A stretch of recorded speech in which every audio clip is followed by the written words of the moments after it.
Hey there, and welcome to Chubs Gone Wild, episode 437, recorded on March 28th, 2022. Oh, we're already about third, a quarter, first quarter of the year. Almost done. Almost done. Can you believe it?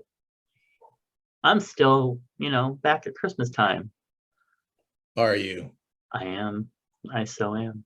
Mm. Anyway, it's currently 59 degrees and rainy outside the Chubs Gone Wild remote studios, where it is 216 days till Halloween, 271 days until Christmas. Also, there's 20 days until the day that the Christians stole from the pagans. That's right, we call it Easter. Also, it is 217 days until TJ Zombie Girl retires. And it's the last installment of Bacon Month. Happy birthday, Kathy Bacon. Huge chub hugs out to you. It's just too sad. I know. I swear it should be at least a quarter, quarter of the year. Maybe start in February and go to the end of April. Yes. And have the actual birthday month right there in the middle. So there's like a prequel and a sequel.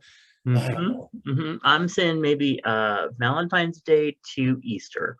Just the whole thing is like Kathy Bacon time. Okay, so sorry, where were we?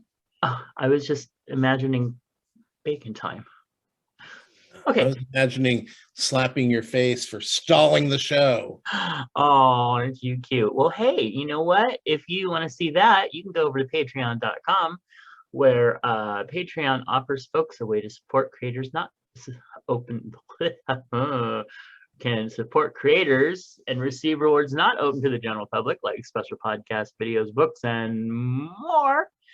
And we want to thank our current patrons: Clint, Nephi, Nick, TJ Sausage from the universe. Also, Eric, Sean, Brother Sinatus, Phoenix Dave, and Moose P. Please visit patreon.com/MattBurleyGame if you'd like to become a patron of the show for as little as $1 a month. And we were looking for a new patron this month, but, well, here we are, only a few days left. So, we haven't found one.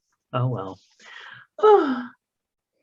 So, today, in our what do you call it? Our day in history, at 4 a.m. on March 28th, 1979, the world's worst accident, well, not the world's worst, but the worst accident in U.S. history, the U.S. nuclear power industry, begins when a pressure valve in the Unit 2 reactor at 3 Mile Island failed to close. Cooling water contaminated with radiation drained from an open valve into adjoining buildings, and the core began to dangerously overheat. I never really understood what 3 Mile Island was, but now I do. All right. Well, hey, do you think we celebrated any holidays by accident here? I don't know. Better find out. Okay. Well, it is Children's Picture Book Day. Did you read a picture book? No? Okay, me neither. Eat an Eddie's pie. Or Edie's pie. I don't know what that is. Black Forest cake. Hot tub. I could probably do that. Ooh, cool. I know a lot of our listeners would like pictures of that. Also, it is also National Something on a Stick Day. Well, respect your cat. Oh, here you go. This one's for you. It is Weed Appreciation Day. Oh, I love that. Yeah, I'm not sure that that's the kind of weed they mean, but hey. Oh, now I'll tell you, the best Weed Appreciation Day is 420, because if you go to any of the dispensaries, they give away gift bags. Oh, I mean, it's basically old product that they've already got that they're not going to sell anymore. Right. But it's still fun. I've gotten pipes and rolling papers and samples of this and that. Good stuff. Good stuff. I like that. Today's affirmation: my garden is positive. My garden of positive thoughts is blossoming. All righty. Well, since it is Bacon Month, we cannot read any other birthdays. Sorry. So let's go into feedback, where But Sean, we do want to wish those other people a happy birthday. of course we do. I mean, they're kind of little people compared to, Baconator. Yes, but we love them as well. We truly, truly do, including my friend Heather, who had a birthday on the 25th, but we shouldn't mention that now. Anyway, so Sean wrote in and said, regarding the advice column, let the rich kid do volunteer work. They're still getting actual real world experience, and if they truly don't have to work, who better to devote their time to than a nonprofit? See, I agree. I remember watching a show a while, I don't know how long ago, but it was about this woman that wanted to, work, but she had a lot of money and she didn't want to take jobs away from someone else. So she did all volunteer work and everything, that's still work. Trust me, it's still work. Boy. Anyway, thoughts? No? Okay. I agree with you, Sean. And then we also got from Phoenix Dave wrote in and said, hello, guys. This coming Thursday is Transgender Day of Visibility. I have included one of the many links to this day, and I'm sure you probably already knew about it, but I thought I would mention it. And it is an ad to the glisten.org Transgender Day of Visibility site. So you can go over and check that out if you like. Yes, actually, because my work, I was aware of this and had to write a press release about it. But that is awesome that you mentioned it. Very, very cool. Thank you for doing that. And that is on the 31st, in case anybody was wondering. All right. Well, it's time for Chub Hugs. And I only have a couple. The first one is to Andy, who is an acquaintance of mine, who has become the first openly transgender judge in Sacramento Superior Court and was appointed by Governor Newsom. So that was very, very cool. And also want to send a huge Chub hug out to Scott, who on March 24th celebrated his 2-year kidney replacement transplant anniversary. That's very cool. You got any? Well, here we go. Hugs go out to my 5 girls that are in the kitchen right now, and then we've gone from seedlings underneath paper towels to seedlings growing in the little cup things that you start things in, and now they're in their own little like 2x2 planter boxes. And once we get a couple inches on that, then we'll move them into their permanent homes. So we're all very excited for the new girls, and of course finally to Kathy Bacon on her Baconator month. So. Yes, Baconator. Hey, we'll talk about Oscars in a little bit. Okay, so let's talk some current topics though. Before we talk about the Oscars, celebrities say gay at the Oscars. Oh, well, here we go. Anyway, and spoke out for queer youth. For the people of Florida, we're going to have a gay night. For you people of Florida, we're going to have a gay night. Yay! So that was pretty cool. Mississippi Republican calls for execution of transgender people by firing squad. During his gubernatorial campaign, Foster refused to allow female journalists to ride in his campaign bus as male journalists did. And also, billboards saying gay are up in Florida in protest of the Don't Say Gay bill. Ron DeSantos. DeSantis, thank you. And Florida Republicans have pissed us all off. Well, by the way, he signed that today. Yeah, well, there's a shocker. He's such an idiot. Anyway, so before we go into our week, well, actually, this is probably part of your week, I'm sure. Did you want to talk anything about the Oscars? Like, Jessica Chastain won for The Eyes of Tammy Faye, and she and I had the same one of the same acting professors, so that was kind of cool. Yeah, well, Tom Hanks and I have the same. I know, which is even more cool. Yeah, it is. Yeah. And yet here we are, and there they are. Interesting. Yeah. So anyway, what else?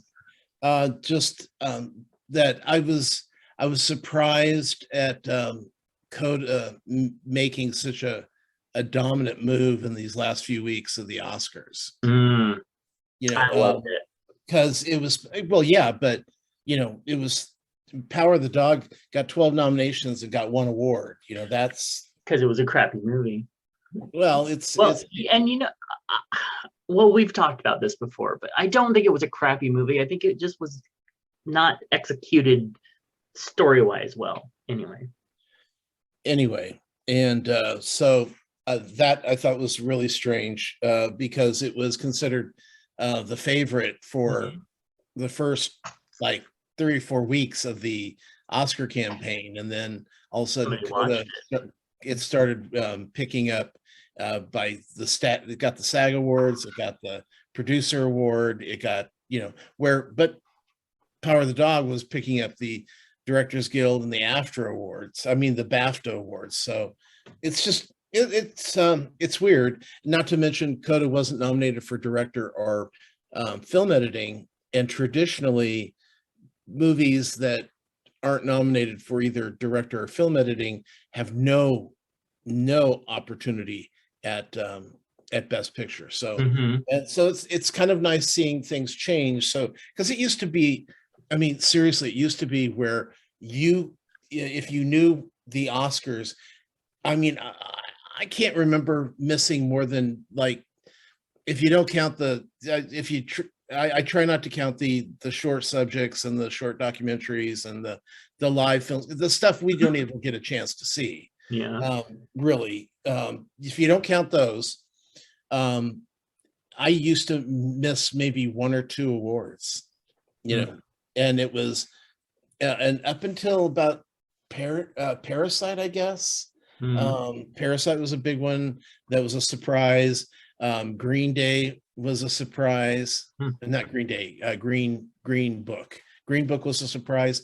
So lately it's been mixing stuff up, which is nice because then it's not so, because I mean, I used to sit there and go, yep, on my ballot, and and I'd miss 2. And it's great, if you're entering an Oscar contest, but this is much more fun when you're surprised by the winners. Yes, absolutely. And so that's it's good, it's bad, it just depends on the way you look at it. But I don't think having the presenters last night. Yeah. I mean, not the presenters, I should say the hosts. It was a lot of extra fluff. I thought we were trying to make this shorter, and it ended up going 3 hours and 40 minutes. Oh my gosh. Yeah. Wow. Because and then they said they were going to remove those 8 categories, and then all they did was they removed anything. They go, okay, these are the nominees, and the winner was, and they come up and they do a little thing, and it's like, okay, you're still taking up time. The whole idea was to get the show down to 2 hours, not to go for 4. So, and I'll tell you, if it weren't for certain moments in the show, it would have been a big, boring piece of shit. I mean, they got rid of the Samuel L. Jackson winning the Governor's Award, the governor's officer, which that would have been great, waiting for him to see if he was going to say fuck. Yeah. But we do get to find out who the short subject animation went to and let them talk. I just don't get it. So, because like I had said before, the Tonys and the Emmys have been doing these early Oscar picks for years. You know what? Do a second show. Do a Saturday night show with the technical awards, and then just do the for acting, the directing, the writing, the international, and the animated films and the documentary on Oscar night, the big ones, and then take all the secondary categories and maybe even add some. I've always thought that they should have a movie trailer award. Like, yeah. I mean, to me, one of the biggest sellers of movie is a great trailer, a preview, whatever people want to call it. That casting, I think, could be something you could add in there. Stunts, best stunts of the year, because stunt people have been left out of these categories for years. Some awards have actually put in stunt awards. I think posters, the poster of the year. And what got me was they said that they were going to have audience favorite. Yeah. I never heard what it was, unless it was Coda, and they kind of mentioned it like, oh my God, look, the best picture was actually the audience's favorite. I didn't hear that. So they never mentioned it. And that was supposed to be one of the big things that they were going to do on the show. I guess they were too busy recovering, slapped faces. And Army of the Dead. What? Army of the Dead wins the Oscar for fan favorite movie. Did that even come out this year? It says 18 hours ago. No, I mean, was that a movie that came out in 2021? And what was that? I haven't heard of it either. Okay, so Zack Snyder's Army of the Dead, a Oh zombie God action movie, premiered on Netflix in May 2021. I'm sorry.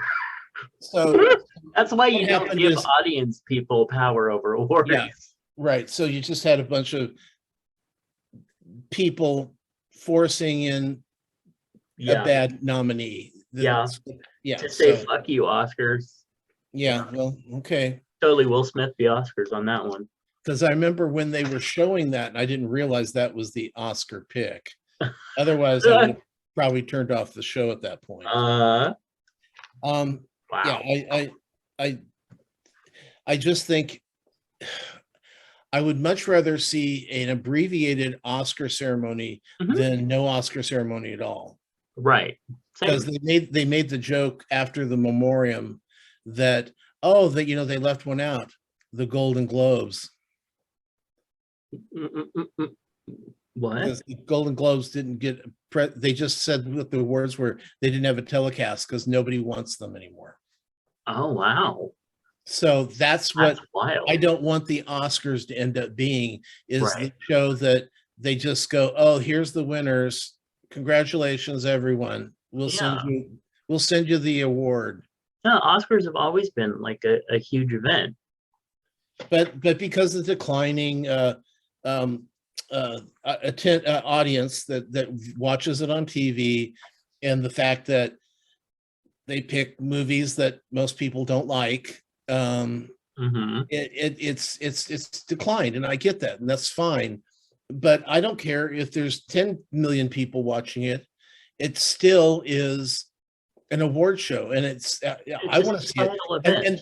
And that's another thing. That's another thing that I was actually talking about last night during one of my angry rants during the show. Was I am so tired of the producers of like the Tony Awards and the Emmy Awards and the Oscars, why they're trying to appeal to people who don't watch the Tony Awards and the Oscars and the Emmys. Okay. Yeah. And because remember when they had Neil Patrick Harris, he was the host of the Tonys for a few years, and they were great. I get them. That was amazing. And then he did the Oscars the year that Birdman won. And all they did was bitch about him. How this was terrible. This was bad. It was too gay. You know what? We're the ones watching the show. It's women and gay men are watching the show. Yep. So stop trying to appeal to the guy cleaning his rifle in Montana. He's not watching the show. Yeah. So start just, I mean, it needs to be super gay all the time. It's just why appeal to people who aren't watching the show and aren't going to watch the show. Absolutely. No, you're absolutely right. And where are the big musical celebs to come on and actually give a good performance? Or I don't know, but no, I still like that idea of Brian's cutting the speeches short. Yep. 2 shows. Just 2 shows. They can do song and musicals all on Saturday night. Oh, that's a good idea too. Yeah. Acting. They could even put the screenplays on Saturday night if they want to cut time. And then that show can run 2 hours because they're only going to have the best song nominations to really do anything with. And then on Oscar night, we can just have gowns and awards. And for those of you who don't listen to Smarter and Judd, which you should, Brian had a great idea for when people gave speeches to electrify the Oscars so it would shock them when they went too long. I am totally for that. I think that's a wonderful idea. Yeah, it makes me giggle thinking about it. So. Oh, and there was one really sweet moment. I don't know if you saw it. When Will Smith talked about his family. Yeah, that was good. With what? What moment? When the guy from Coda won Best Supporting Actor, and the lady who won for Morari last year for Supporting Actress, she was so excited for him. And I love the fact that she's standing there right next to him, because some people were like, she's in his frame. And it's like she took the Oscar from him because he needs to use both hands to talk. Yeah. And I don't think a lot of people understood what was going on there. And she was so gentle and so sweet with him. And that was a really wonderful moment of the show. And I hope people actually saw it and understood for what it was. So. Hopefully. He is actually a really good friend of someone that I kind of know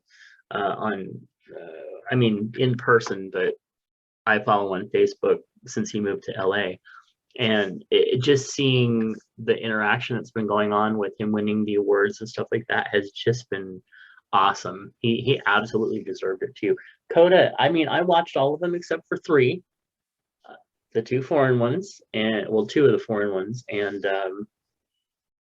West Side Story. I still have not gotten myself up to watching that yet, but Coda just by far was, to me, the best. And there were some good ones, but it was good. I'm glad it won. So, shall we move on, or shall we talk about anything else that happened? Like what? The slap heard around the world. That seems to be all anybody's talking about on our social media. All the white women are scared. I hear that police stations, you've heard of this, were flooded with white women calling in scared for their lives because Will Smith smacked Chris Rock. Yeah. You have any other memes you want to claim or factual? Actually, that wasn't me. I made that one up myself. That's what I thought. Yeah, because it wasn't that funny. But no, it's a mixed bag. It is what it is. But there are some people that I am connected with in the Black and African American communities that are starting to point out the how do I say it? I don't need to say it delicately. Are starting to point out the wording that white people are using to turn this into a microaggressive, aggressive, racist event. Like, do you really think that he could have just walked out, that he was going to kill him? No. He was so full of rage and he was unhinged.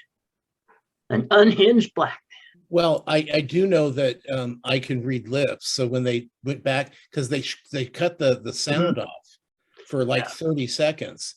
And when the camera went back to Will Smith, I know he said, "Keep my wife's name out of your fucking mouth." Yes. And I mean, I could see that. So I don't think that, first of all, because a lot of people are going, "Wait, was that fake?" And I go, Will Smith's not going to scream fucking mouth across the stage at the Oscars if it wasn't real. Right. Yeah, exactly. So that's fine. But I mean, basically, it just kind of goes to prove what everyone thinks anyway, and that it's just men are too fucking toxic. You know, personally, I don't think Jada Pinkett Smith needs anybody to protect her, because she could probably kick most of those people's asses in a moment. I don't care how old she is. Yep. She is, a beast. Yeah. So, when Chris Rock made the joke, she tilted back her head and rolled back her eyes like, "Oh, come on. Is that the best you can do, you cheap motherfucking, Adam Sandler kiss ass?" And you can see she said that all in her look. But then Will Smith felt he had to do something about it. And I think that's what was wrong. First of all, you don't do it on fucking TV. Right. You take it private. On live TV at that. I mean, this isn't WWE. This is the Oscars. And I don't care how badly somebody insults your wife, which wasn't that bad considering what other people were being called on the floor for during the Oscar, that you get up and you smack the person that said it. So I don't care one way or another. It was good TV, for what it was worth. And I'm still worried about what was wrong with Liza. That was my biggest concern at the awards. They said that 15 minutes before the Best Picture award was given away, she was standing up and walking around in the back, and then all of a sudden she needs a wheelchair, and she's despondent and yammering about, she doesn't understand what's going on. So I don't know. I mean, is she sick or is she not well? So I don't know. That was bigger concern to me, because the Oscars are gay and the gays love Liza. Absolutely. And Lady Gaga has instated herself as the wonderful person she must absolutely be. Yeah. Because everyone's making the Tony Bennett comparison, because she worked with Tony for so many years, and now with his Alzheimer's. And then here's what Liza Minnelli in a wheelchair, and she's bowing to Liza because she's a good gay supporter. Yeah. No, the whole thing was concerning to me, but good for Lady Gaga. She comes out looking like the queen she is. Yes. Yep. I do like and respect the Gaga. That's why I was so unhappy that she was part of that horrible Gucci movie. And she really was the best thing in it. Right. But anyway, so yeah, and I just want to say for all the people out there that just because I'm a little flippant about it doesn't mean I agree that it was okay for him to hit. Violence is, as Nephi says to us, hitting people is never right. Anyway.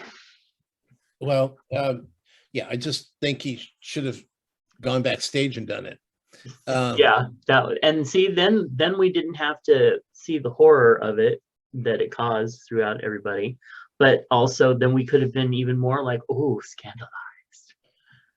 Did it really happen or did it not? I know. I hope somebody took pictures of it. I mean, this was Exactly. just like watching a car accident. You know, Yeah.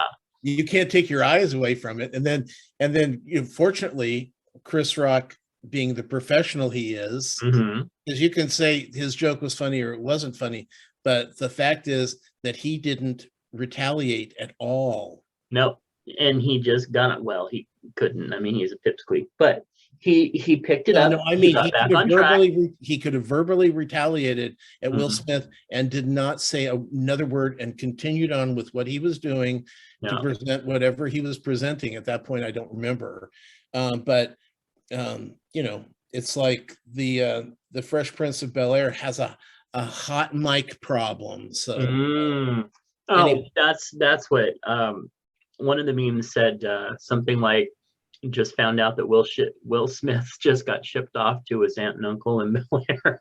Like that. That one was actually pretty good. Anyway, all right. What else you got, sir? Well, let's see. This week on the RuPaul's Drag Race, they did the musical Moulin Rouge. Oh, nice. Which was every year they always have a rusical, and it's always got Rue's name in there. So it was RuPaul's version of Moulin Rouge. And so there's a little thing at the beginning where they were trying to figure out who are going to get the different parts, and Lady Camden and Bosco both wanted to play Saltine, the Nicole Kidman character, in the show. And Bosco's like, I'm putting my foot down. I won't play any other role. And Lady Camden's like, okay, I don't want to sit around here all day doing this. So I'll go ahead and take the MC role and fuck you people, for I'm can't be what I want to be, it was bullshit. Right. So she said, I'll do it. And then of course she ends up being the star of the show. Lady Camden she was terrific. And Bosco was really, she didn't know how to play the character. That's not really who she is. That's not the Bosco character. So basically, Bosco got thrown in the bottom. She was ready to be sent home. And at the beginning, Rue gave everybody chocolate bars like Willy Wonka. And one of them has a golden ticket. And so Bosco opens up her chocolate bar and there was a golden ticket, so she didn't leave after all, which was great because she should be on the show. She just has to stop acting like Diabetes, who goes, I'm going to do whatever I want, I don't care who I piss off. And so everyone's starting to look at that. Well, she keeps getting her way and nobody calls her on it, so why can't I do it? Well, because you don't need to do it, because you're talented. Okay, that's why you don't need to do it.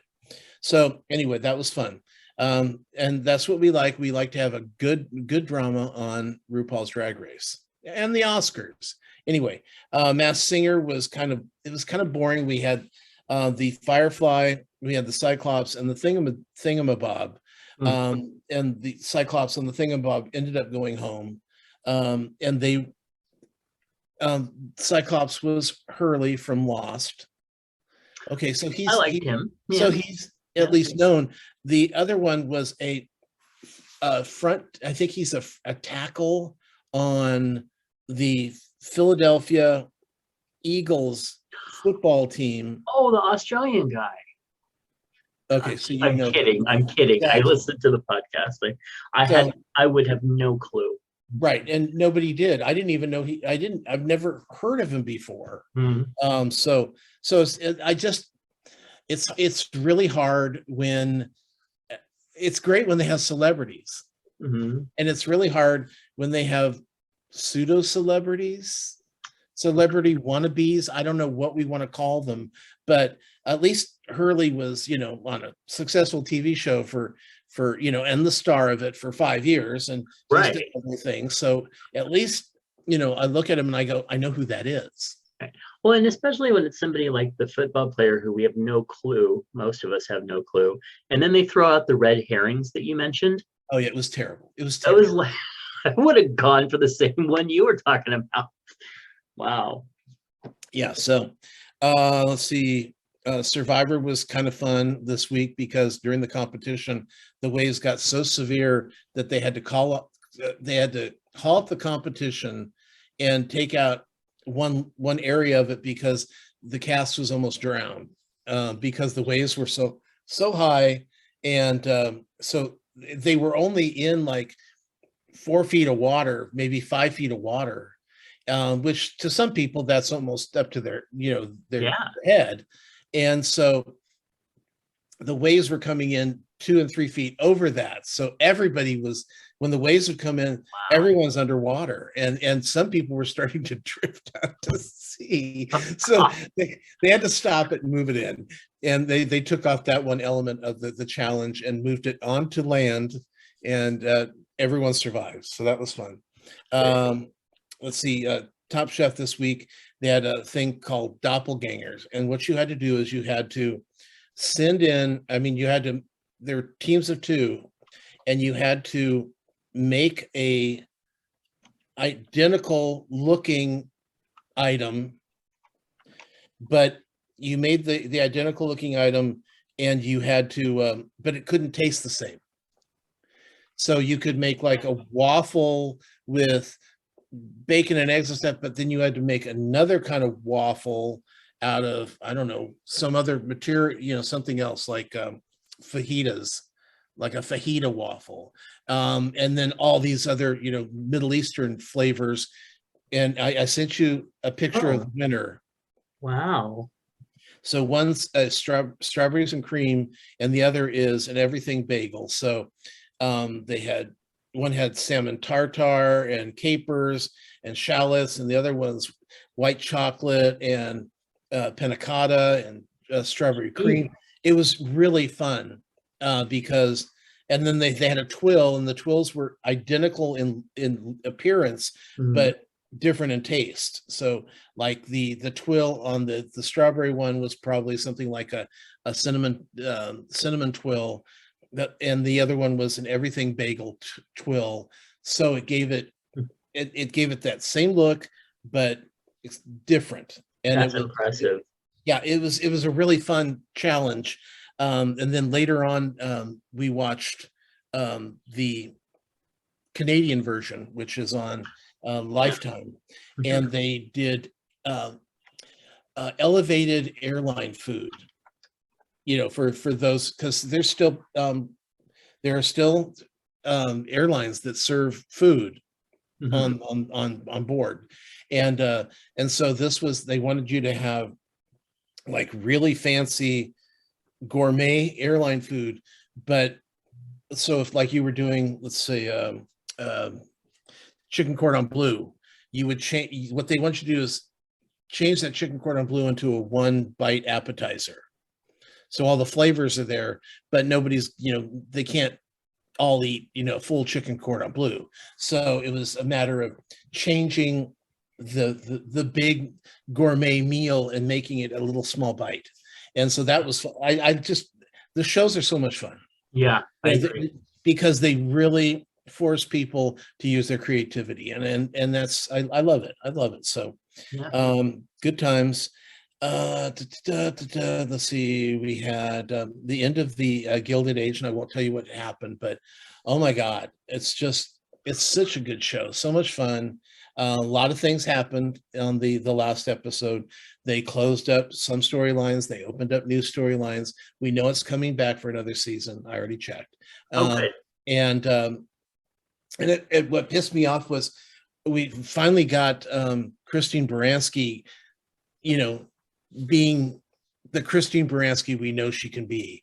The first few episodes, she's just very quiet and judgmental, and I'm doing some like sewing work to pass the time because, well, there's no TV, so that's what we did in that day. Can you imagine how bored people must have been? That's why people were out walking through the park all the time and walking up and down the street. It's because, and at night you probably couldn't get enough light to read by. And you don't want to have all those candles all over the house lighting up the whole place, because that is I mean, how many candles can you fucking go through anyway?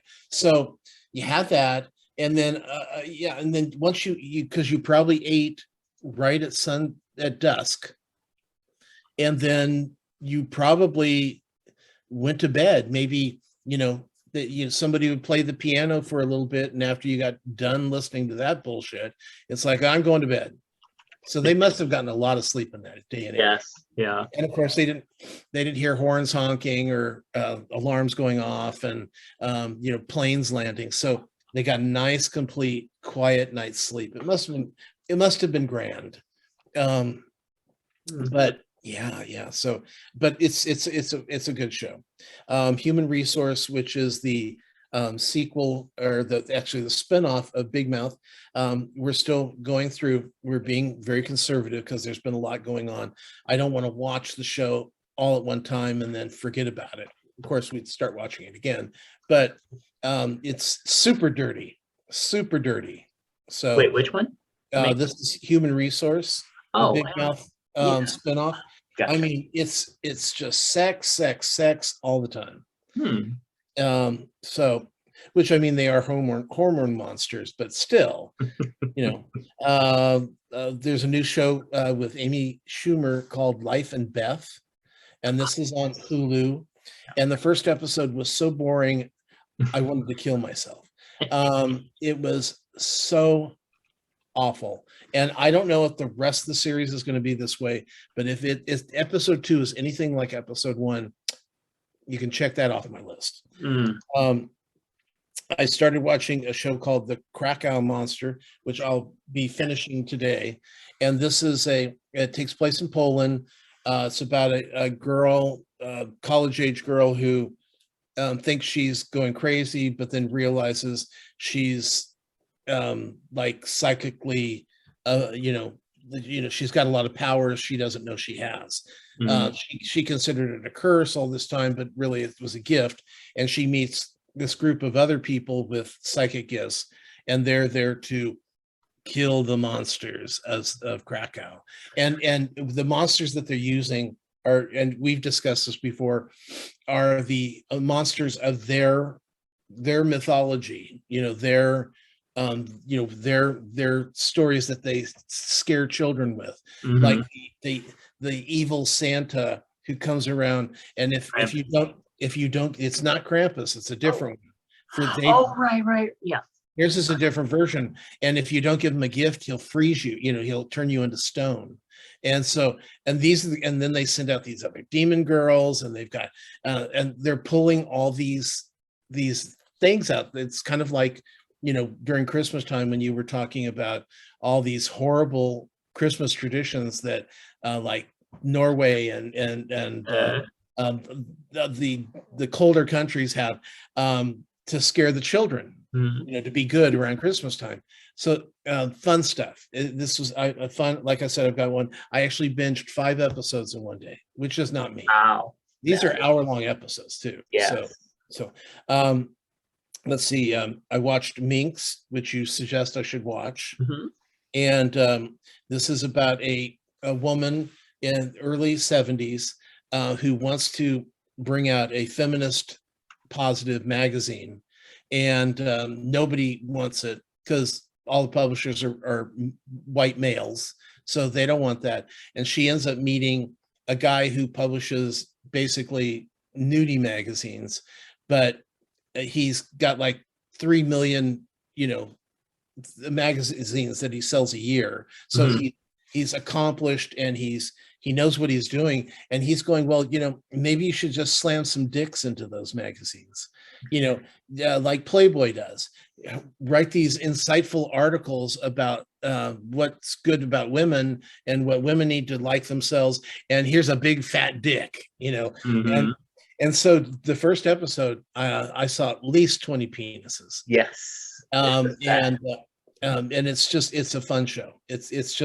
It's fun and dirty, and it's just, I mean, I laughed, and it's short. It's not like they're super long episodes. It's a lot of fun. HBO Max. Entertainment Weekly, by the way, the magazine, is no more. What? After 30 years of influencing, because I remember, speaking of the Oscars, I remember when I worked at this one company, everybody went to Entertainment Weekly and took their picks.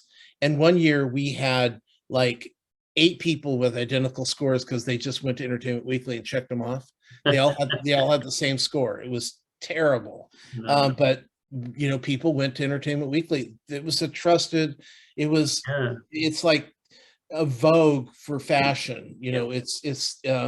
But I mean, they're going to be in a digital format, but that's that's not the same thing. That means we're going to get, it might as well be called BuzzFeed at that point. So exactly. I read that all the time when I could. Oh yeah, I think I probably never didn't take the magazine. I probably have been taking it and subscribed to it for all this time.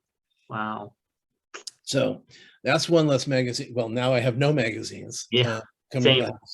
Yeah. AARP is all I get now. Yeah. Let's see. There's on Paramount Plus is Halo, which is based on the video game, and I have no idea what was going on. So if Sean wants to continue to watch it, we will, but I probably won't if he doesn't, because it seemed I think you really need to know the video game to care. Oh, otherwise, I haven't watched it yet. It felt big concept, but they kind of playing to the fact that what the concept is, and I didn't, so it felt weird. Lizzo, the singer, has a new show called Lizzo, Watch Out for the Big Girls. And this is her looking for plus size backup dancers. Yeah. Oh. And it's very body positive. It was really fun. I mean, I won't watch it again, but basically it's they're moving these big, these girls into a house, kind of Big Brother-ish, kind of, we're moving you into a house. There's going to be competitions. And then at the end, she'll choose who she wants to take on tour with her.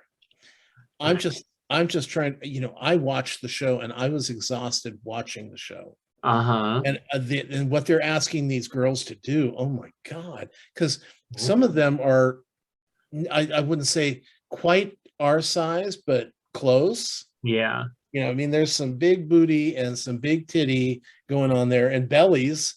And I'm just, how in the hell do you do some of these flips that these backup, dancers are expected to do? I don't know. And how do you keep up with that for a 2-hour, at least 2 hours?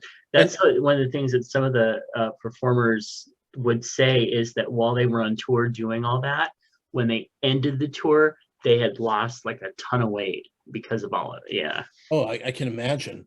New show on Disney Plus called Parallel Lines. It's a fantasy. It looks like it's there's some sort of going between dimensions happening. Okay. So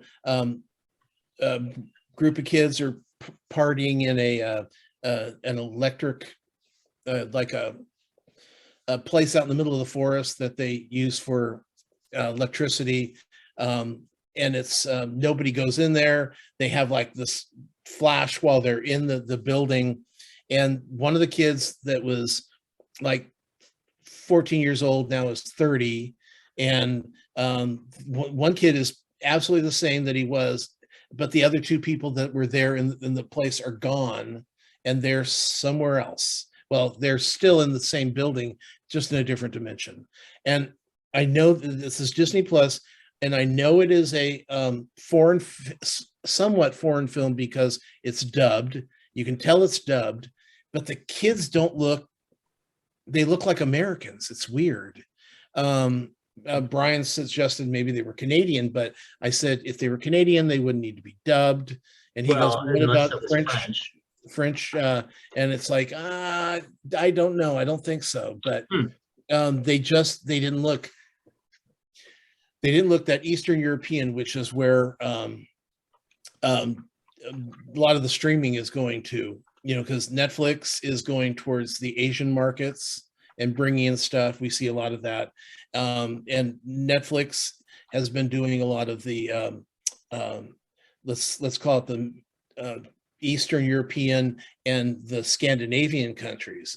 And when these people are from different places, they have a certain look to them that you can go, okay, this is this is a Russian show, or this is a show from Turkey, or this is a show from Britain, or in Italy. There's these different regions have a certain look to them, like Americans do. And so I don't know what it is. I don't know where it's coming from. And I'm pretty good at researching shit, and I can't find where it's from or that it even exists. So I'm thinking whatever it was elsewhere, it had a different title. Because they're calling it Disney's Parallel Lines. And the parallel lines I saw were not the shows listed. I even put it as Disney. What, you found it? I think it says French. Paralleled, Disney set parallel from, what is that? It's first original French language drama, so it's French. Thank you. Because it was driving me crazy. But it was really quite interesting. I found the concept kind of fun. And of course, Brian made fun of me because, of course you did, because they're children. Whatever. Yeah, coming from somebody who dated. No. Anyway, let's see. I did watch Bridgerton. Oh, you did? Well, the first episode. And so this new season starts at the beginning of the coming out process. And of course, at that time period, that meant girls coming of age and being available for, marriage, not, coming out of the closet, which I'm sure we'll have one of those too, but that's a whole other story. But it's, new people coming into town, and then the girl that we found out is writing these newspapers, gossip newspapers. Watching her now try to see how she's doing it. That was fun. In the first episode, we can see her, because she's not of age, and she's kind of blended in between people listening to conversations, and then seeing how she gets it published and how she does it. She goes to a black printing press place, printer, and she gives him enough money that he's going to keep his mouth shut. Anyway, and she goes in there as the maid that's bringing it in from her lady. So she's playing it really tight, and then she gets and the printer gives the papers to the kids, and the kids go out, the newsies go out and give them away. So that's it was interesting. It was interesting seeing how they're bringing in that aspect of it, which was fun. And then, like I said, basically adding the new characters who are now the girls coming out and the boys who are looking. So, and the one brother, I can't remember his name. He is just handsome. Yes, Ian. Yeah. So, and then finally I watched Jackass Forever because Sean didn't want to watch Scream. So we watched Jackass Forever. Where is that out? That's on Paramount Plus. Okay. Thank you for telling me. And it is, the same old shit.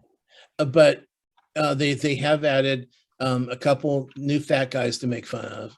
Okay. And they've and a few other people that they've added to. I mean, because let's face it, they're all probably in their 50s, and they're still doing, it's going to get to the point where they're breaking hips and, not breaking legs and arms like they in the past. And I don't know how they do it. I just don't know how they do it. And I don't know why I like it, but I mean, I couldn't stand the TV show, but the movies, I don't know. I just like them. Yeah. But when you're watching it, it's cringeworthy. But I always hated America's Funniest Videos because the only ones that were funny were the ones where somebody probably got seriously hurt. Yeah. And I remember there was the one woman who was probably our size, It was on, I think it was a horse, and Yes. she got bucked off the horse and landed right behind the horse on the ground on her ass. And Yep. I know that she probably couldn't walk for weeks if she didn't break her tailbone. Yeah. It was badly bruised. And I've had a badly bruised tailbone twice, and there's Yes. not much that hurts more than that. It is a pain. My mom's had a broken one, and I had oh yeah, you're right. But Because that video horrified me. yeah, and everyone thought it was the funniest thing in the whole world, and I'm like, I was sitting there, almost in tears, because I know what that was like for her, and it's like everyone thought it was funny, and it really, that's one of the first times I realized that all those years that I've been laughing at people falling, it's not that funny. And No. now I worried about the fall. I Oh, remember when yes. you fell off the steps at your house. You fell forward? Oh my God. No, I fell backward. Oh, it's backwards? Okay. Yeah. And it was frightening as fuck. Yeah. I mean, hell, I just the other day when they replaced our driveway and our walkway, they left these huge dips all down in it. And so if you slip off of it or you step wrong or something, you go right in, your foot goes right in. Yeah. I fell the other day, a couple weeks ago, and I couldn't get the fuck back up. And I'm like, oh my God, I'm turning into my father. And I couldn't get up. And so I had to figure out how to crawl across the lawn, hoping there was no cat shit in the vicinity, because it's like strays out there. And I had to get up and figure out how to balance myself on the tree and push my fat ass up. And let me tell you, I hurt for days after that. And then, I've been through it time and time again with my father. And then my mom sometimes has some issues. She fell the other day again. And it's scary. So when you're seeing like old people or something falling on those shows, one day, if that's you, if you're lucky to get that damn far, you're going to find out it's not as funny as you think it is. Right. Yeah. So, yeah. Yeah. Okay. So that's my week. Right. Well, I do have the girls, and I was going to show you them today, but they're a little spindly and they're a little embarrassed. But once we get a few more leaves on it, and they're straighter, because they tend to get big and kind of bend over. So once they're taller, and we'll show. Okay, that sounds awesome. I'd love to see that. Okay, so like you said, I watched Minx too, and I loved it. It was fun, and it's just, I like shows that are daring like that. They're like throwing the whole, oh, we need to be dainty about you showing the penis, and we have to or whatever. I like the shows that are just like in your face, sexual, but without, they're not like just a big orgy. They're the best sequence in that particular episode, the first episode, was where they're auditioning penises. Yes. And she's like, auditioning penises, what does that even mean? Why? I mean, aren't they all just alike? And they're like, everyone's like, oh God, how many penises have you had? It's like, okay. And then they go through the list, long ones, fat ones, short ones, this one, this, and then they started showing the Polaroids of different dicks. And it was hilarious. Yeah. And I'll tell you, by the time we got to the fireman who ultimately gets the first job with the long wiener, I was dicked out.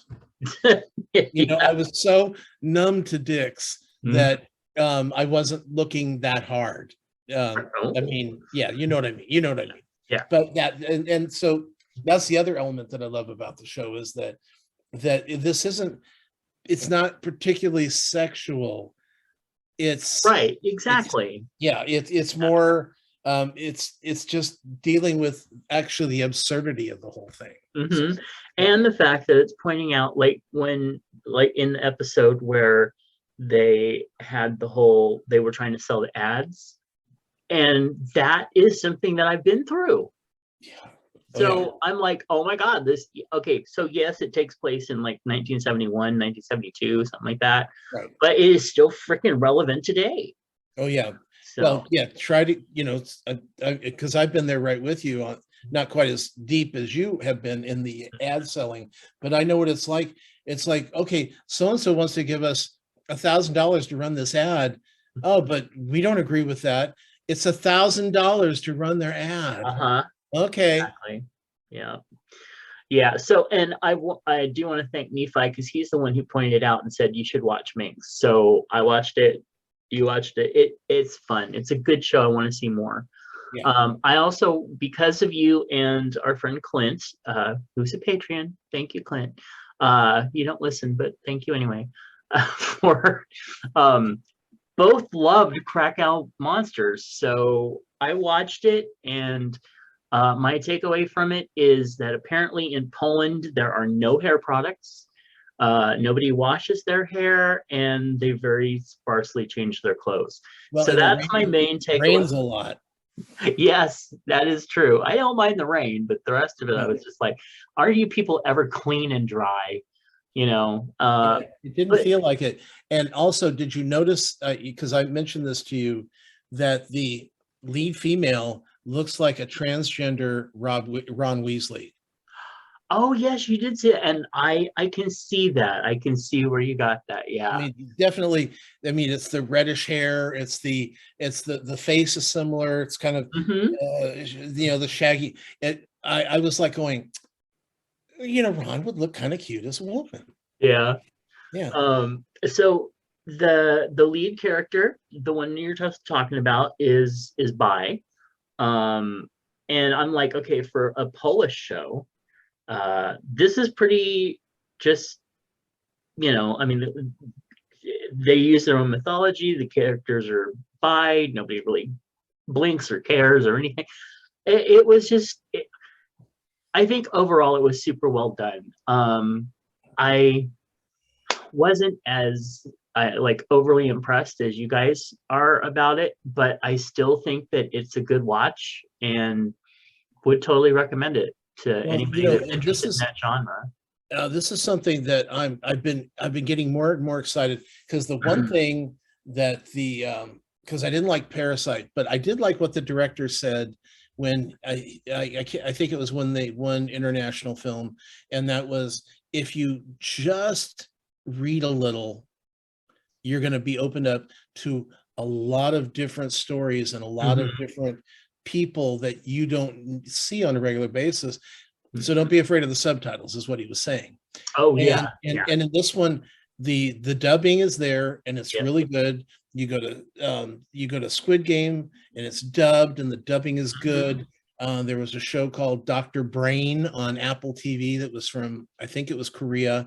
It was dubbed and it was good. And so they're opening up us and parallel lines. They're giving us shows that we wouldn't see before. Right. And they're not like that boring ass French and Italian stuff that we've been force fed as Art. from the Oscars, as these are the Yes. art films. Oh, they're so wonderful. And it's like, is there anything that's just normal? Just Yeah. like regular stories about people. And we're finally getting those. We're getting regular people, Mhm. you know, and it's not art films, it's fun adventures and it's wonderful stories. So Yeah. In fact, that's one of the things I ended up watching a couple Russian, well, at least one Russian sci-fi movie about this alien, this ship that landed in the middle of whatever town it was in Russia, and basically they, you know, crash landed by accident, and they had to blah blah blah, and the woman met the alien and fell in love, and so and it was really good. And I'm like, really, this is from Russia? I didn't think that they even believed in sci-fi, yeah, so I'm really appreciating. I know the streaming services need more content, and that's one of the mhm. reasons why we're seeing this. But because Squid Game did so well, it's really kickstarted this whole thing. They're out there looking for good product now, and they're finding a lot of good product. And it may not, I know you didn't care for this as much as Clint and I did, but it's not meant for everybody, right. And I still think it was good. It was well done. Right. And it's just a matter of, it's out there. And you can give it a try. You can like it. You don't have to like it. If you don't like it after the first episode, don't watch it. But if you get through the third episode, you're going to want to continue. Yeah. Now you got all the way through it, the show? Yep. All done. Okay. That third episode where they send out the demon girls and that poor guy's getting fucked over and over again. Yeah. And oh my God, it was insane. It was an insane episode. I had watched 2 and 3, and when I got done with 3, I had to watch 4, 5, and 6. I'm not turning this off. I've got to see where this is going. And it was I'm not a big binger, so when I binge, it's something that really connects with it. Yeah. So other than those two, and Squid Game, I don't know if you mentioned that Squid Game is coming back for second season. I started seeing the things for it today, and I'm about to start Bridgerton, I think. But I wanted to finish up on the other stuff, and also I've been kind of, binge watching a few safe shows.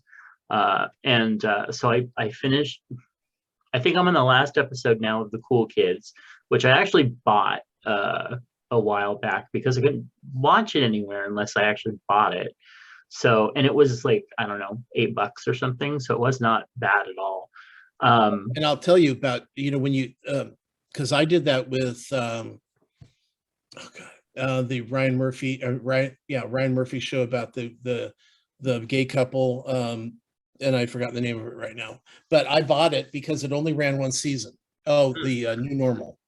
Right. Yeah. So it only ran for one season, and I saw it for $9.99 on iTunes. So I got it, and it's like, even though I would like to have seen it to go on for more seasons, as I would have liked to see The Cool Kids, having those things, you still got a ton of episodes, a lot of fun there, and nothing better than to pass time on an airplane than to binge a season on the way to wherever you're going, halfway, and then watch the second half on the way back. And if it's one like New Normal or the Cool Kids, you're watching the entire series. And it's really satisfying, and time just snaps by. It's not like movies where they're there's highs and lows. This is 22 episodes. Now we got another one, 22 episodes. Right. Yeah. Okay. And this one I think only had 13. I think The Cool Kids only had 13 episodes. Oh, that's too bad. Yeah, but it reminded me what a good show it was, and what a good cast it was. Even though I love Vicki Lawrence, there were a couple episodes where I was like, is she really the best for that role or not? But I think she was. What else was I going to say about that? But again, it's another Leslie Jordan film thing. What's the other one that I bought? Call Me Kat. Another Leslie Jordan product. What do I own? All the Will and Graces. Another Leslie Jordan. So, and I just saw him in shit. Well, yes, but I just ended up watching some other show from a few years ago, and he was Reba. He was in Reba too. So that was fun to see him in there, and he played. He was mincing around and everything, and they all thought he was gay, and then it turns out that he's like got this wife, and he's into football. It was really funny. Anyway, so Cool Kids, really good. If you haven't seen it, go watch it. Go find it. It's worth it. Indebted. So that's the Fran Drescher project, where she and Steven Weber, who is still fucking like woof. Very warm, very attractive man. They lose all their money and have to move in with their son and daughter-in-law and their kids in one big house, and it's a big mess.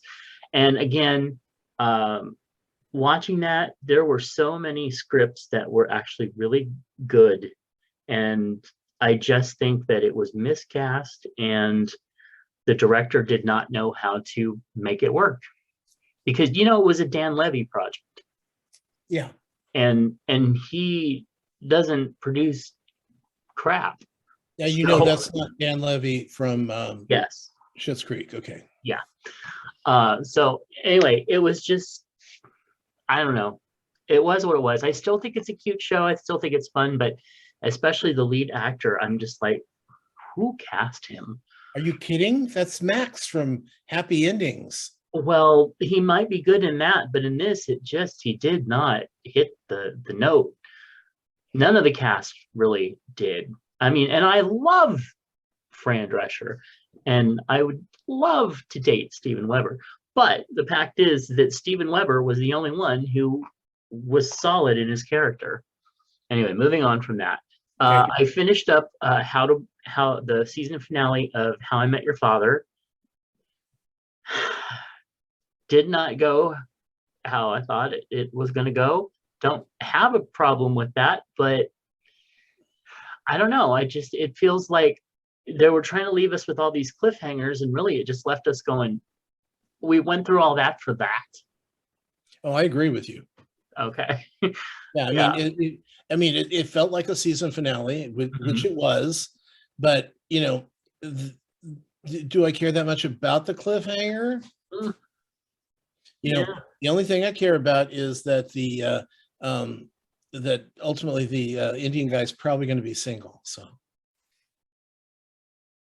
real, well, because they're still gonna, they're gonna try that long distance relationship for longer. That's never gonna work. So he's gonna be available, and I can stop by the bar and get a drink and maybe see if we kick things off. I mean, they're married now. Oops, spoiler. But did they get married? Oh, they got married. Oh, it's that's right. It's not gonna last. Right. But I'm very happy that the British guy is single because he's right up my alley.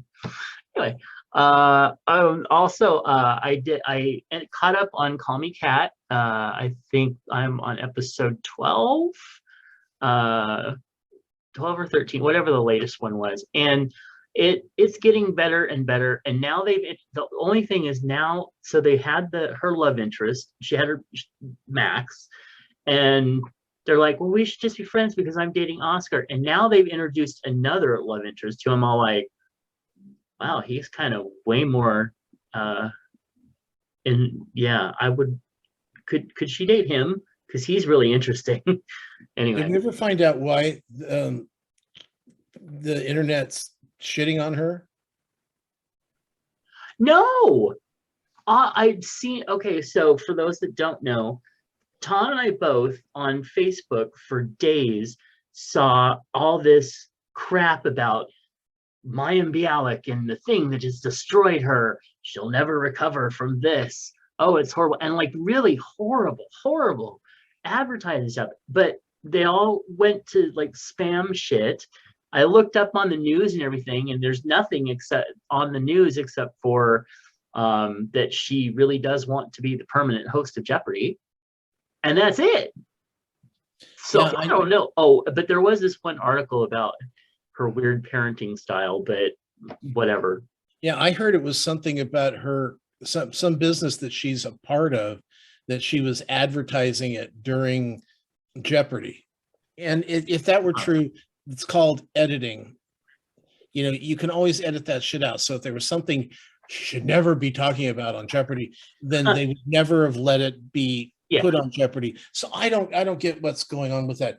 But I just found it so interesting that it came from no real news sources. And it came from all these different, I clicked on one and I thought, oh God, there goes my bank account. Right. Because it's obvious this is as bad as looking to find out which Disney princess I'm most like. I have a feeling. So I don't know. And that's why I was curious. And it was, but the weird thing was like, it was on like 10 different fake news sources. Yeah. I don't know. Maybe Russian bots were just really threatened by her or something. I don't know, but it was everywhere. Yeah, maybe she turned down somebody dates and they try to fuck her. Maybe. I don't know. But yeah, but as far as the show, it started to get even better. I'm really glad to see that because I would like it to turn into, a season 3 and a real fun show because it just had such a rough start. Okay, so then I caught up on Single Drunk Girl. You kept saying that the guy that she's interested in was drinking again, and I'm like, I haven't seen that episode yet. I saw that episode, and wow, I know. Shocking, wasn't it? he was the one that I thought wouldn't. I expected because I think it was the season finale. Yes, it was. So I was expecting that she would be the one drinking again. Well, I know you said that from the beginning. Yeah. That the end of the season will be her slipping, and that way we can keep the drunk in the title. Right. And it wasn't her at all. It was him, and he went hard. Yeah, and not only that, but like everybody seemed to resent her for being clean and like a decent person finally. Well, it's what it's from. I mean, this is the same reason why people like vegan people don't like being around their old friends, because all their old friends do is give them shit for being vegan.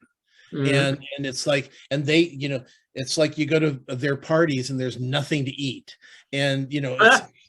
But you kind of are like when you're a single person and your friends have children and you don't want to be around people with children. So it's that separation. And here she was, they only knew her as drunk girl. Yeah. And now she's not drunk girl. She's not that interesting to them. Yep. And that's actually wasn't that interesting, period. And that's why I like the ending where she's back together with her friend who's getting married, who stole her boyfriend. Yeah. But in basically realizing, wow, look at, here we are, and we're mad at each other, but we're pretty much it for each other at this point. And I love that they finally did something with that character, the bride character. The whole season, I'm just like, I don't care about you. Who cares? Right. I don't need to follow your storyline. And finally, in those 2 episodes, I was like, now I like her. Now it's finally starting to, come together. But yeah, so I am kind of hoping that it comes back and to see where it goes. But I really don't see why they're going to keep calling it Single Drunk Girl if she's not single and she's not drunk. Well, she can be because she's always a drunk girl. Because well, that's true. That's what they teach you. You're always you always have that. But I love the fact that the guy's like, they're at the wedding and she goes, "Have you been drinking?" He goes, "Well, just one." And she goes, "There is never just one." And then she left him there. Because I would have been pissed if she would have given him a second chance, because he doesn't need a second chance. He's already had that. Yeah. Yeah. Exactly. And it'll only hurt her sobriety if she lets him in. So I thought that was smart, and I liked it. Yep. Same here.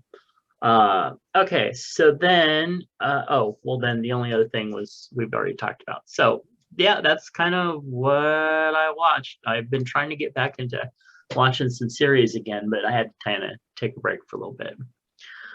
Okay, well, we and Fat Marker Clothing want to remind you to be loud, be proud, be too much, and be you. Fat Marker Clothing wants those of us who have been told that we are too much of something to turn those negatives into positives. And Chubs Gone Wild listeners, you can do that by using the code FMWildChub to get 20% off when ordering at fatmarkerclothing.com. And we thank them for being a sponsor. And I'll tell you, their models just better looking all the time. Yes. And they look like real men, like real, and by that I just mean not, model perfect. So, all right. Well, dear Prudy, she's over at slate.com. They are over at slate.com. Go check them out. All sorts of stuff. Dear Prudy, after years of infertility, my husband and I are 2 weeks away from birthing our first child. A friend of mine who used to be a close friend asked me a few months ago if I would like their baptismal gown she used for both of her sons when they were born. I was their babysitter So I went back with this family, and the offer wasn't odd. That said, neither of us are Christians anymore. Where she offered the ground, I didn't want to outright say no because I didn't want to hurt her feelings, as this was obviously a really special offer for her.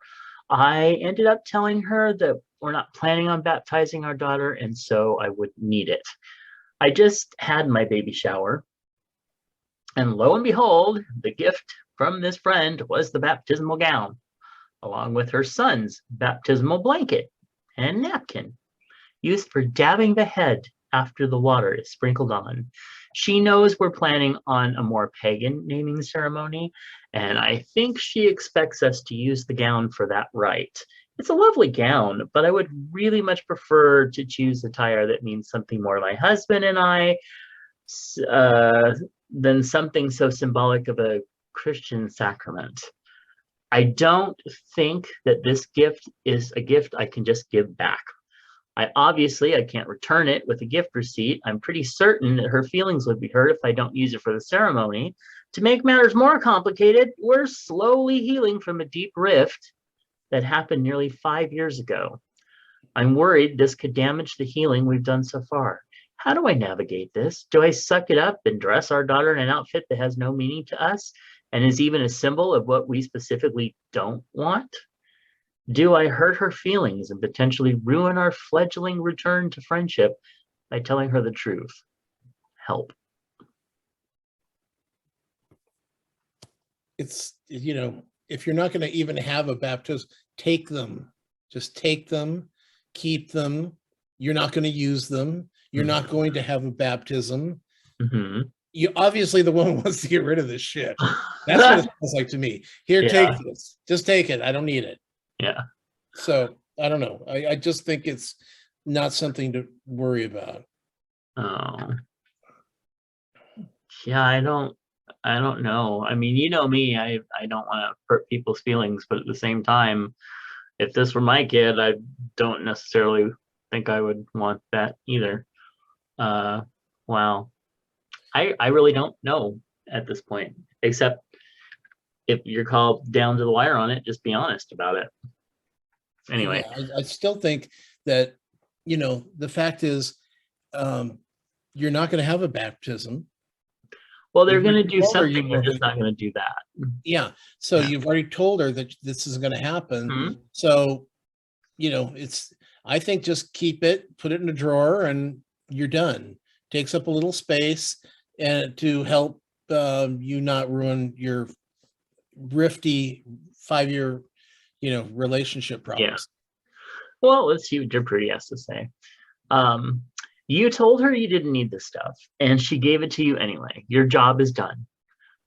Well, after you send a nice thank you card, do that and then stick the gown and the blanket in a closet and forget about them. If she sees pictures of your ceremony and complains your baby isn't wearing the outfit she provided, you can say, "We appreciated the special gift, but it wasn't appropriate for our pagan ceremony. I'm sorry if I wasn't clearer about that when you first made the offer. If you want it back, I completely understand. I'm going to go out on a limb and guess that the rift that you had with her 5 years ago may have had something to do with her pushiness or a lack of respect for your decisions. Whether or not that's the case, you don't repair a friendship by sucking things up and prioritizing other people's wants and needs over your own. If your relationship can't survive your choice about your own child's clothing for this special occasion, the rift may not be quite as healed as you thought it was." Do you know the reason that in the C of E that they baptize children? Go ahead. No. So that if they die, they go to heaven. Yeah. So the phrasing that I heard from them was so that God can love your child the same way you do. So apparently, if you don't have this little water ceremony, God can't love your child. He may want to, but he just won't have any feeling. You're trying to make sense out of ridiculous gibberish stuff. Yeah. Yeah, exactly. All right. Thank you, Joe Prudy. We appreciate you. Hey, Chubs, how often do you shop on Amazon? Every day. I mean, I don't buy something every day, but I find I'm making reference, like if I see something on Facebook or on TV, I go, that's kind of a cool thing, and I go and see what the price is on Amazon. Yeah, I do that a lot. I do. Yeah, actually, I guess I am pretty much on Amazon at least once a day myself. But I, actually buy only, maybe once a week. Something that Sure, I would say that I probably have at least one. Let's say I'm not going to say one purchase, but one package a week from Amazon, and it might have multiple things in it. Yeah, and if Sean's drinking and shopping, it's more. Oh yeah, okay. Hey Chubs, how often do you shop on Etsy? I have never been on Etsy. Etsy, yes. Actually, Etsy is really cool, and that's where I got Miss Bacon her birthday gift. Etsy is fun, and it's not. When it first started out, it was very like, oh dear, somebody had a home craft project. Oh look, they're selling their macaroni poster. But now it's actually really a really fun place to find anything oddball that you want. Yeah, maybe I'll check it out. Yeah. All right. Hey, Tom, take a guess. How many condoms were sold in 2020? I'd say, and I'm assuming this is US. Yes. I would say 10 million, because not a lot of people were fucking during that. 35 billion units. Billion? Yeah. So maybe that, now that you mentioned that, maybe that is worldwide, but I thought that was just US. But that's a lot. But actually, if you think about it, there's 350 million people in the US. Right. Half of those are men, so 175 million people. And if you divide that by 36, that's not a lot of condoms. Yeah. That's true. That's true. I mean, I have a couple friends who I know have gone through at least, a couple billion by themselves. Right. Yeah. So yeah, the horrors out there. I mean, the people who are more sexually motivated are going to use up yours or my condoms. So that's true. Yeah. Okay. Well, that was a good guess. Well, not to mention how many condoms sit and dry up and never get used. True, and there's a lot also that like some of the services that are my clients that give them out for free. So they'll just give you like a bag of them. So exactly. Yeah. Okay, so let's get into what's in your lunchbox. Mr. Mike Perry wrote in. Thank you, Mike. And he said, I made a cauliflower and cheese casserole with a pork rind and Parmesan crust. Huh. That sounds like it might be interesting. It looks crusty and yummy. Yeah. I was like, at first the whole thing kind of threw me, but I don't know. That might taste pretty good. It's that cauliflower that throws me. Do you know what? I once had vegan mashed potatoes, which were made out of like ground up cauliflower. And I'm like, isn't a potato like vegan available? Like, why did you do this?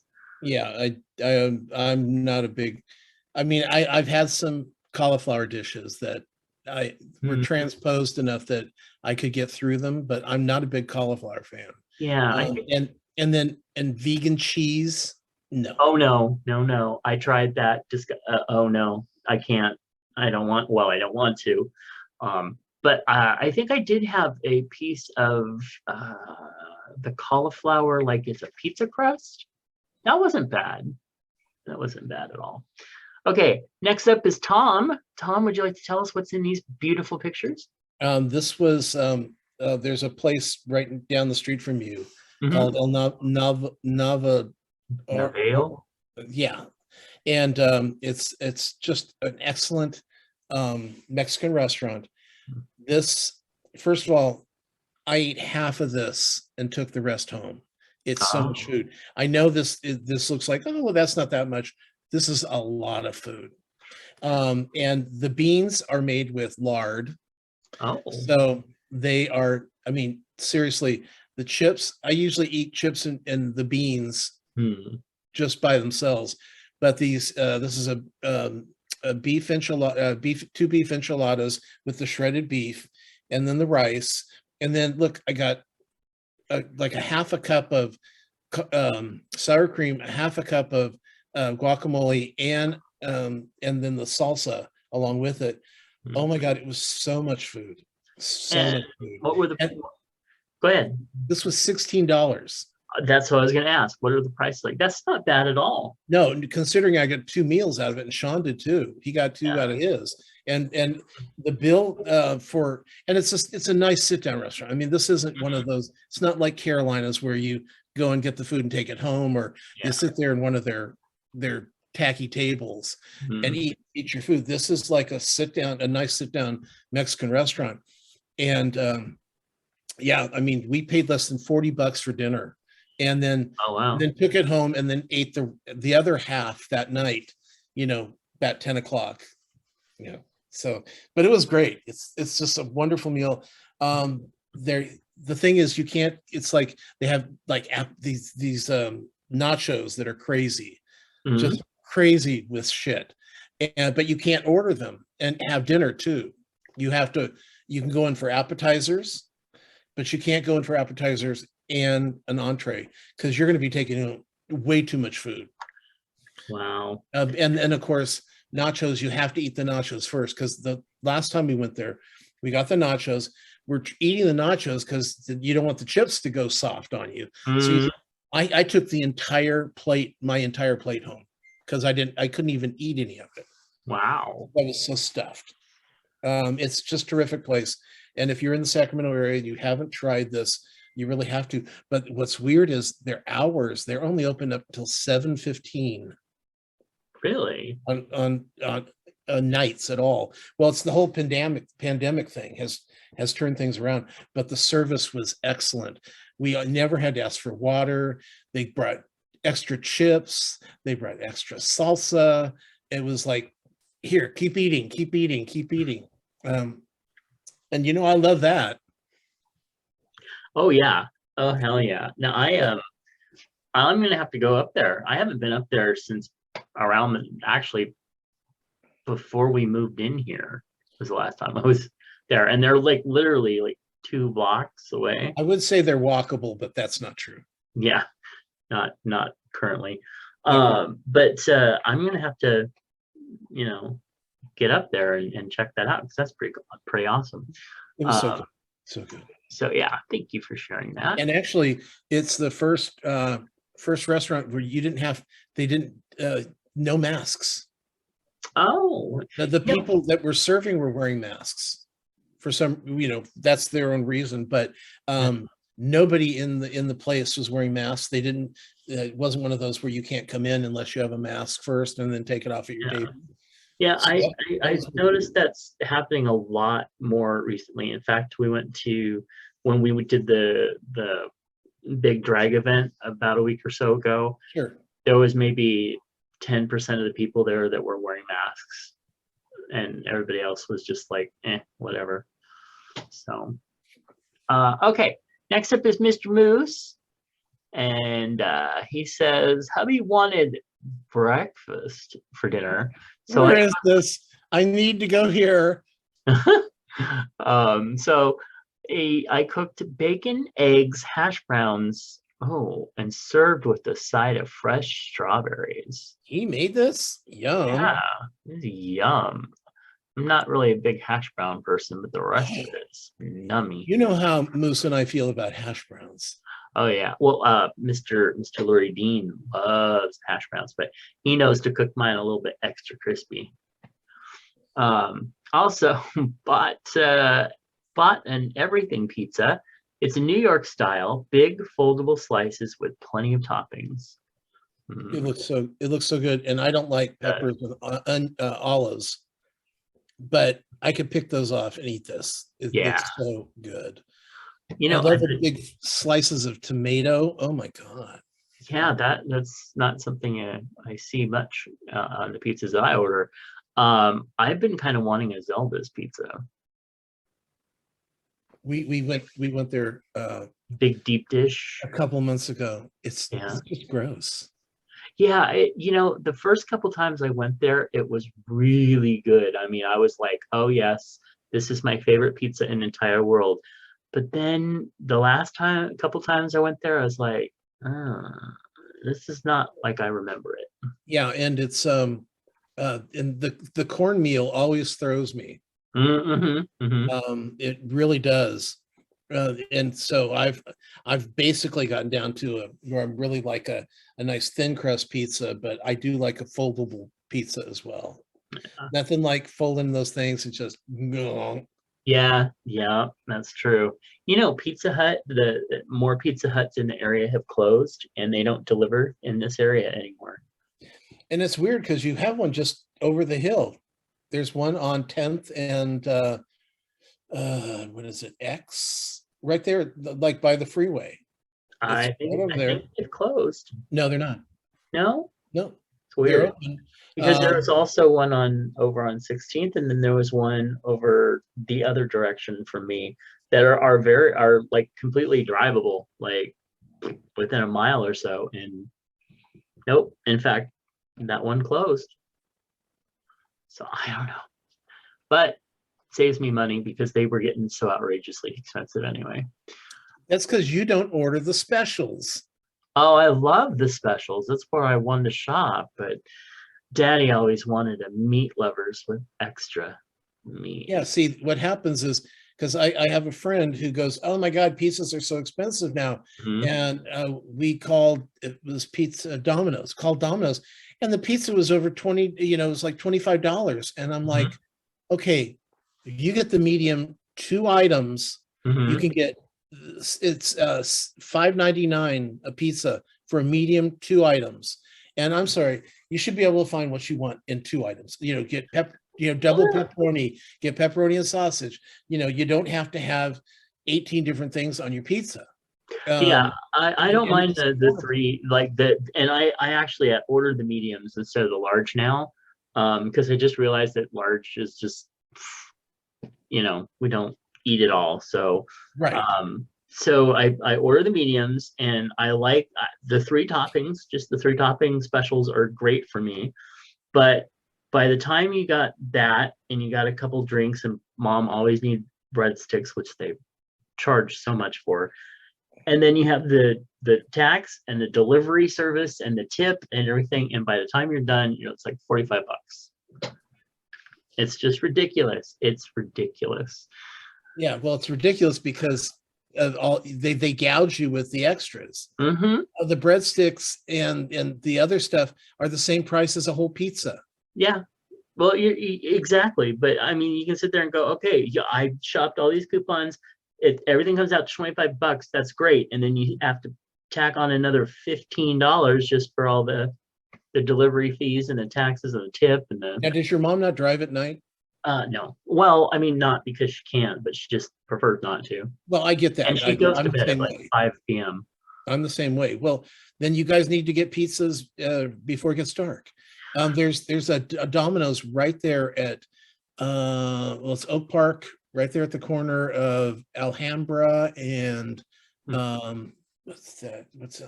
The Broadway, Alhambra Broadway, right there.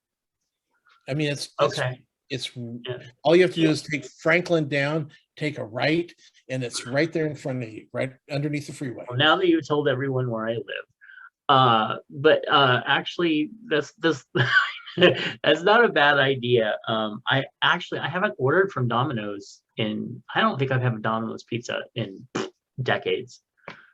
Well, and the other nice thing about it is you can always get the pizzas. You don't have to eat them right at 5. That's true. Let's say you pick them up, and then throw, you can throw pizza in the back in the oven or the air fryer if you have it, or eat a couple pieces of pizza and then come back, because pizza's always good when it sits for a little bit anyway. I actually like pizza. Some people don't like pizza the next morning. I do. I mean, I'll warm it up a little bit in the microwave, but I'm good. All right. Well, next up, sausage, cheese, black olive, and mushroom stromboli with marinara sauce. Oh, Mr. Moose, what you doing to us? How big is that thing? Oh, I've been wondering that for, oh, wait. Because if you look at dirty, if you look at the marinara, yeah, it's in a regular, dipping kind of thing, mm-hmm. and it's furthest away from the camera. Right. Yeah, I know that. And it still looks gigantic. Big. It looks this thing looks like the size of a table. It does. It's really big. So yeah, that's really cool though. I would try one of those. I'm moving to North Carolina. And then finally we have homemade smoked chicken dinner tonight, roasted potatoes and slaw. And that looks really, really good too. I have a big bag of potatoes that I need to do something with. Oh, Mr. Lurie Dean made potato salad with yellow russets, and he added, just like celery and green onions and just all this stuff to it, and it was just really good. That's normal stuff in a potato salad. I know, but it was okay. My potato salad, you get eggs and potatoes and mayonnaise, and if you want anything else, you put it in there your damn self. But he made like the real stuff, and it was good. Okay, that explains a lot. That explains a lot. See, my grandmother, when she would teach me how to cook, it was very rudimentary stuff. It was like, this is how you roast the chicken. This is how you make, a turkey. This is, it was just very basic. So there you go. Well, thank you so much, Mr. Moose and Tom and Mike Perry. But there's more. Phoenix Dave, who also wrote in. Oh my God. And said, I know, it was like, I'm going, oh, it's like Christmas. So also wrote in and said, husband made tilapia, sea scallops, and sweet potato for dinner. Wonderful. And that does look really wonderful. I just have never been able to get into sweet potatoes. Well, I'm just wondering, is okay, because we don't do a lot of sweet potatoes in California. Right. Oh, sorry, I didn't want to give away your address again. But we don't, and so I'm not sure. Is this get dressed? Is it like a baked potato? Yeah, I was kind of wondering the same thing, because it's cooked in foil and then split open. I don't know. But even the sweet potato casserole and stuff like that, they have. I actually tried to make that one year. Clinton was just like, you are gonna make this, and he brought over 5 great big sweet potatoes. He's like, you're gonna. So I followed the recipe and I did it, and it was good for like 3 bites, and then I said no thank you. Well, because I'm not a big fan of sweet potato fries either, because they're just too sweet. Really, I you know what, that's another thing that I really liked for like the first 3 or 4 of them, and then didn't. But I do find that if you have like ketchup or something with sweet potato fries, that helps. Okay.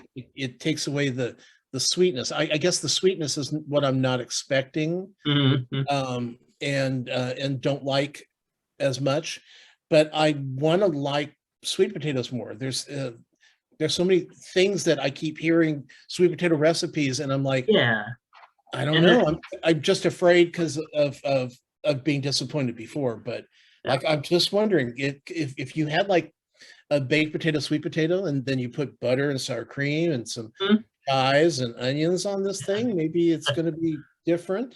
Maybe. I don't know. They're supposed to be healthy for you, or better, pretty good for you anyway, but I'm surprised you aren't poo-pooing the fish. Oh, I love fish. I thought you Oh my hated God, Lori Dean. He made some fish the other day. Oh dear goodness. It was a big freaking chunk of just beautifully cooked fish over like it was like Thai rice and just yeah, it was good. It was really good. Yeah. Well, it's better than me. I'm like, oh, and now my fucking can opener is broken. I have to order a new one. And so I'm sitting there with this thing and it won't, when you click it on and then the handle won't turn anymore, or it'll turn, but it won't do anything. So I have so to sit there and click it down all the way around the can, puncturing little holes like I'm out camping, trying to get the freaking chili beans out. so what was in the can? Your fish? Oh, no, what was in the can? I think it was some sort of, I don't know. I don't remember. That's odd. It's not me. I usually remember everything. Oh well. It's probably a soup or something. Like a mushroom or something like that. All right. Hey, send us an email at chubsgonewild@gmail.com. Leave us a comment at chubsgonewild.com. Like us on Facebook at facebook.com/chubsgonewild. Watch our videos over on YouTube. Just look up Chubs Gone Wild. Please consider becoming a patron of the show before the end of the month at patreon.com/Matt Burlingame. Find Tom's movie and TV reviews over at squannerandjet.com. Find them in iTunes or on iHeartRadio. And also, you can find out more about my books at justkisstheguy.com. And check out my other podcast at bigaysexshow.com. And give us a call at 408-69 Chubs. And if you don't, Tom's gonna totally Will Smith your ass. And finally, happy birthday, Chub Hugs to Kathy Bacon. We hope that you had a wonderful birthday month. And we will be back next episode. I can't wait till next year. That's true. But in the meantime, next month we'll be celebrating Nephi birthday weeks. He didn't want a full month. He just wanted a couple weeks. So anyway. All right. Love y'all. Thank you so much for tuning in. We'll catch you next week. Bye. Bye.